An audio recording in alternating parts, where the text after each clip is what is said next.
So here's the thing. I used to think belonging and fitting in were pretty much the same, like two sides of the same coin. Turns out I couldn't have been more wrong. And learning that difference, it changed everything. It started with a simple question I asked a group of middle schoolers during a study on connection.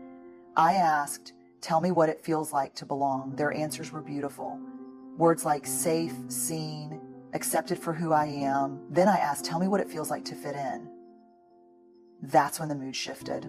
A girl raised her hand and said, that's when you have to be like everyone else. And there it was, clear as day. Even a 12-year-old knew the difference. Belonging is being accepted for you. Fitting in is being accepted because you become what others want you to be. And let me tell you, one fills you up, the other leaves you empty, every time. The more I dug into the research, the more I realized how deeply this shows up in our lives, our families, friendships, workplaces. Even when we don't name it, it shapes how we show up in the world. It shapes how we see ourselves. So today, I want to talk about that difference and why it matters. Because when we trade belonging for fitting in, we don't just lose connection, we lose pieces of ourselves. True belonging starts with belonging to yourself. I wish I had learned this sooner. For the longest time, I thought belonging was something out there, something I had to find, a group I had to be part of, a place where people would just finally say, hey, we see you. You're in. Like there was this magical circle I just needed to break into and everything would be okay. But what I kept bumping into over and over in the research and in my own life was this hard truth. You can't belong anywhere until you belong to yourself first. I know, sounds a little self-helpy, but this isn't just a feel-good idea. This is what the data said. I asked hundreds of people across different backgrounds, tell me about a time you felt like you truly belonged. And the stories I expected to hear, things like, oh, my friend group in college or my team at work, those were there. But the ones that stood out, the ones that felt like they had a different kind of weight to them, went more like this. The first time I said no, and I didn't feel guilty. When I stopped pretending I liked things I hated, the day I walked away from a place that never made room for me. Over and over, belonging wasn't about finally getting a seat at the table. It was about having the courage to say, I'm going to show up as I am, whether there's a seat here for me or not. I remember sitting across from a woman, early 60s, retired teacher, who told me about the moment she felt like she finally belonged. I was expecting her to talk about a group of lifelong friends or her family, but she leaned in and said, it was the day I realized I liked being alone. I stopped trying to prove that I wasn't boring because I don't like parties. I just started being who I am. And it felt like home. That stuck with me. Because the reality is sometimes belonging to yourself means standing alone. And that's the part we don't like to talk about. Belonging sounds warm and fuzzy, right? But the truth is it can get pretty lonely. There are moments when choosing to be yourself means stepping away from the group. It means risking disconnection. That's the paradox. Belonging starts with being willing to stand apart. I've felt it myself. I can still remember sitting in a meeting where everyone was nodding along with a decision I knew wasn't right. Everything in me was screaming, just go along, don't be difficult, fit in. But there was another voice, the quieter one, the one I had spent years ignoring. It said, speak up. This isn't you. My hands were sweating, my heart was racing, but I spoke up. And let me be honest, it didn't feel good. I wasn't met with applause. There were eye rolls, there was tension. I walked out of that room and thought, why do I always have to make this so hard for myself? But later that night, as I replayed it in my mind, something shifted. For the first time in a long time, I felt proud. Not because I had convinced anyone or won, but because I stayed with myself. That's what belonging feels like. It's not perfect. It's not always easy, but it's solid. It's the feeling of being able to look in the mirror and say, I see you. I'm not leaving you. And let me tell you what I've learned. The more you practice that kind of belonging, the more the loneliness fades. Because when you belong to yourself, the people who see you really see you start finding their way into your life. You stop chasing circles that were never meant for you. You stop editing yourself to earn a place that was never yours. And you start building something different, something real. So if you're wondering where to begin, start here with you. Fitting in is a hustle for acceptance. I don't know about you, but I can hustle with the best of them. I'm not talking about the kind of hustle where you're working hard toward a goal you care about. I mean the other kind. The hustle for approval, for acceptance, the exhausting, shape-shifting, please like me hustle. I know it well because I've done it more times than I can count. And what I've learned, both through research and from my own very personal failures is that fitting in is never about belonging. It's about performing. One of the most sobering moments in my work came when I started asking people the difference between belonging and fitting in. I thought those words were interchangeable. They're not. Fitting in is becoming what you think you need to be accepted. Belonging is being who you are and being accepted for that. And the hard truth, fitting in is a hustle. And it's a hustle that will break your heart. I sat across from a man in his 40s, successful, confident, the kind of guy you'd assume has it all figured out. But when I asked about belonging, his voice cracked. He told me he had spent his entire life fitting in, at school, at work, even in his family. He said, I'm 45 years old and I don't think a single person really knows me. That broke something open in me because I knew exactly what he meant. I've been there. That place where you realize you've built a life around being who you thought people wanted you to be.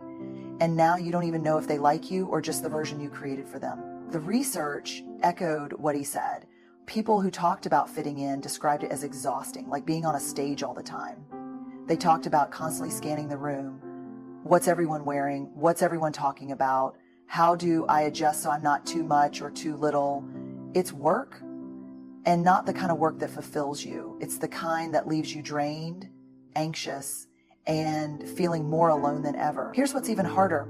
Sometimes the hustle works. Sometimes you get the approval. You're invited to the thing. You get the laugh. You feel like you're in. But it's hollow. Because deep down, you know they don't know me. They like the version of me I built for them. And that's the loneliest place to be. I remember talking to a college student who said I was voted most popular in high school. Everyone liked me, but I was miserable. I felt like I had built this whole life on what everyone else wanted me to be, and now I don't know how to stop. That's the trap. When we start hustling for acceptance, it can feel like there's no off-ramp because the fear kicks in. What if I stop? What if I show them who I really am and they don't stay? But here's what I know. Every time we choose fitting in over belonging, we betray ourselves just a little. And those little betrayals, they add up. Over time, they chip away at our sense of self. We start losing touch with who we are, what we need, what we love. We get so good at reading the room that we forget how to read ourselves. That's why the hustle for acceptance is so dangerous. It doesn't just cost us connection, it costs us. I see it in the research, I see it in the people I talk to, and I see it in myself. But here's what gives me hope. Every time I choose to stop hustling, every time I choose to show up as I am, even if it's uncomfortable, something shifts. Because the truth is, the people who matter, the people who are meant to be in your life, they don't need the hustle. They need you and the freedom that comes with that. It's everything. Belonging is unconditional, but it's not always comfortable. I used to believe that once I found true belonging, it would feel like this warm, cozy place, like a constant hug from the universe, safe, easy, effortless. Turns out that's not how it works. Real belonging, the kind that changes you, holds you up when life gets hard, it's unconditional, yes. But comfortable? Not always. Sometimes it's the opposite. Sometimes it's the hardest thing we'll ever stand in. I learned this the way I learned most things, the hard way. I remember sitting with a group of women during a study on connection. They were talking about their closest friendships, the ones they said felt like home. One woman said, I know I belong with them because I can fall apart and they don't run. Another woman nodded, then added quietly, I know I belong because they call me out when I'm not being myself, even when it's hard to hear. That's when it hit me. Belonging isn't about being surrounded by people who agree with everything I say. It's about being with people who see me, really see me, and love me enough to hold me accountable to being who I am. And let me tell you, that kind of love, it can feel like a gut punch sometimes. I've had moments in my own life where I thought I was being brave, thought I was showing up fully, only to have someone I trusted say, hey, that's not you, you're hiding. My first reaction, defensiveness, shame, the urge to pull away, because being seen, being known, especially when I'm not at my best, that's vulnerable. But the second reaction, the deeper one, is gratitude, because those are the moments I remember I belong here. I don't have to be perfect, I just have to be me. And here's what the research showed. People who experience true belonging talk about feeling safe, but not in the way we often think about it. It's not safety from discomfort. It's safety within discomfort. It's knowing I can be honest here. I can be messy, I can be wrong, and I won't be abandoned. That's the difference. Fitting in is smooth and polite on the surface, but underneath there's this quiet fear. If they really knew me, would they stay? Belonging can be messy, but it's solid. It's knowing, even when it's hard, we're not going anywhere. I sat across from a man who had been part of the same group of friends for 20 years. He told me about a night when he made a choice that went against his values. He said, I was ashamed. I thought they would judge me, but instead they said, we love you. We're not going anywhere, but this isn't you. Let's figure it out together. He said that was the night he knew I belong. But here's what's hard. Sometimes the people who truly love us the most are the ones who say the hardest things. I've felt it with my closest friends. I've felt it in my marriage. I've felt it with my team. The people who belong to me and the people I belong to, we don't avoid the hard conversations. We walk into them. Sometimes with tears, sometimes with shaking voices, but always with the same message. I'm not leaving. I see you, and I want you to see you too. That's belonging. Unconditional, but not always easy. And every time we choose that kind of belonging, every time we let ourselves be seen, every time we stay when it would be easier to go, we build something unbreakable. We build home. Fitting in costs us authenticity. I don't think I fully understood this until I started asking people, when do you feel like you're not enough? I expected the usual answers: work stress, parenting guilt, body image struggles, and those were there. But what caught me off guard were the stories about ordinary moments. Lunch with friends, small talk at a party, sitting in a meeting at work.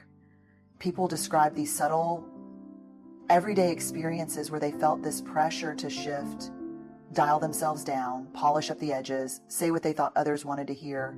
Moments when they felt like being themselves just wasn't quite right.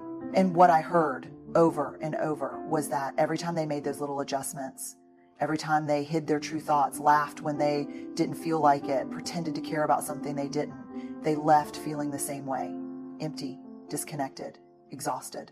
I remember one woman, a teacher, telling me, I don't even know when it started, but somewhere along the way I became the person everyone needed me to be. I'm really good at it, but now I don't know who I am when I'm alone. That hit me because I knew exactly what she meant. The research was clear. Every time we trade authenticity for acceptance, we pay for it with our sense of self.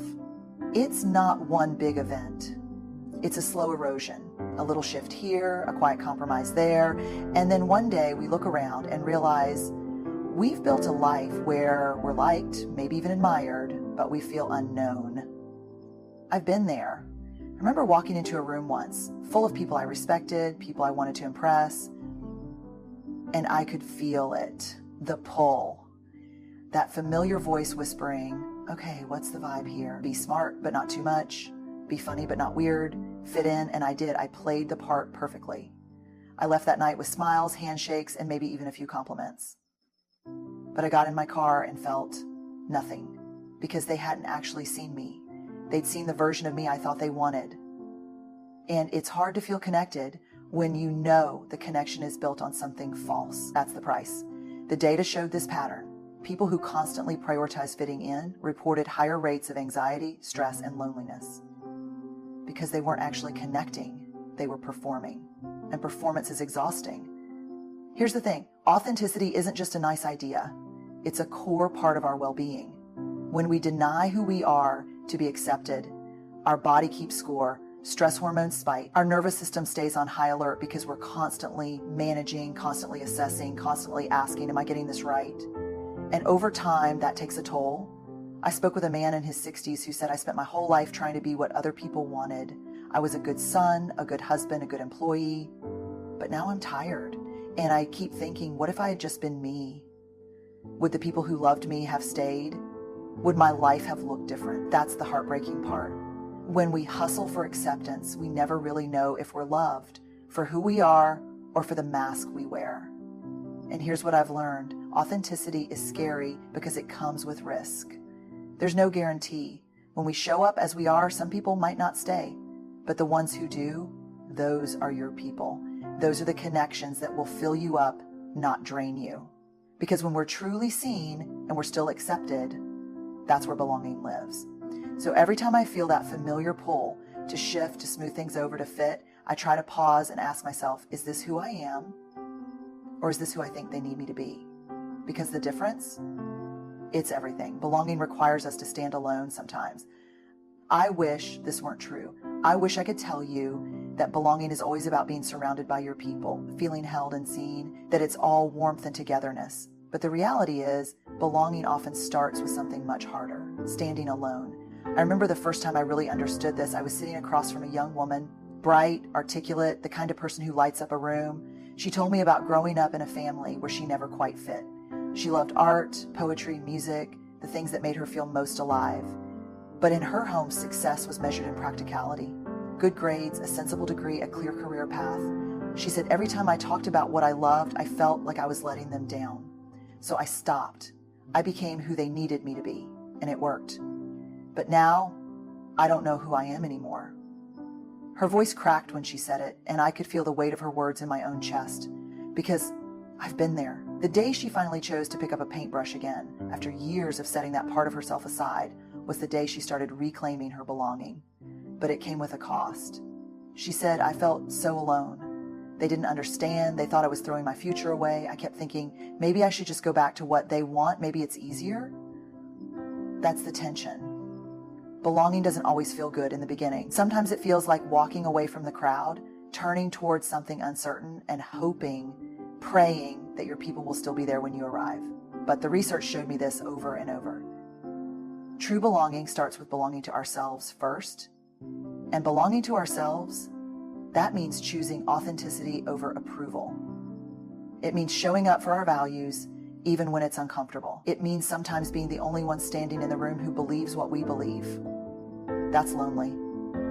I've had moments where I stood up for something I care about and immediately felt the cold draft of disapproval. I've left rooms knowing people were rolling their eyes, whispering behind me, and every time I had that gut check moment. Was it worth it? The answer is always yes. But it doesn't mean it didn't hurt. A man in his 50s told me, I grew up in a town where everyone thought the same way. When I started questioning things, when I started voicing different opinions, I lost friends, people I'd known my whole life. It felt like I'd been exiled, but I finally felt like I knew who I was. That's what belonging asks of us. It asks us to choose ourselves, our values, our voice, our truth, even when it costs us the approval of others. And I won't lie, that cost can be high. There might be moments when you stand in that gap between who you were and who you're becoming, and it feels like you're completely alone. But here's what I know. It's in those moments that we begin to build the life we actually want. Because the people who love you for you, they'll find you. And the people who only love the version of you that performed for their approval, they'll drift away. That's not rejection, that's clarity. One woman said it best after making some big life changes, leaving a toxic work environment, setting boundaries with her family. She said, I lost some people, but I found myself. And the people who stayed, I know they're real. I don't have to be anything but me. That's what we're after. Not fitting in, not pleasing everyone. Belonging, even if the first step is standing alone. So here we are, belonging versus fitting in. It's not a small thing. It's not just about friendships or workplaces or family dynamics. It's about the core of who we are. It's about whether we spend our lives performing for acceptance or whether we stand sometimes shakily, sometimes alone, but always as ourselves. Belonging is choosing to be seen even when it's hard. It's choosing to let others see us, flawed, messy, human, and trusting that the right people will stay. It's choosing to stand in our values even when our voice trembles. And the truth is, this work is never finished. We'll all have moments when we slip back into fitting in because it's easier, it's safer. But every time we catch ourselves, every time we choose to come back to who we are, we strengthen that sense of true belonging.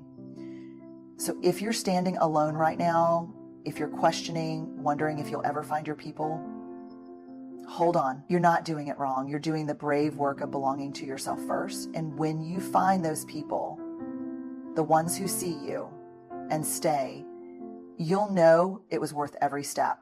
Good luck, and thank you for showing up, not just here today, but in your life. Thank you for choosing to be seen.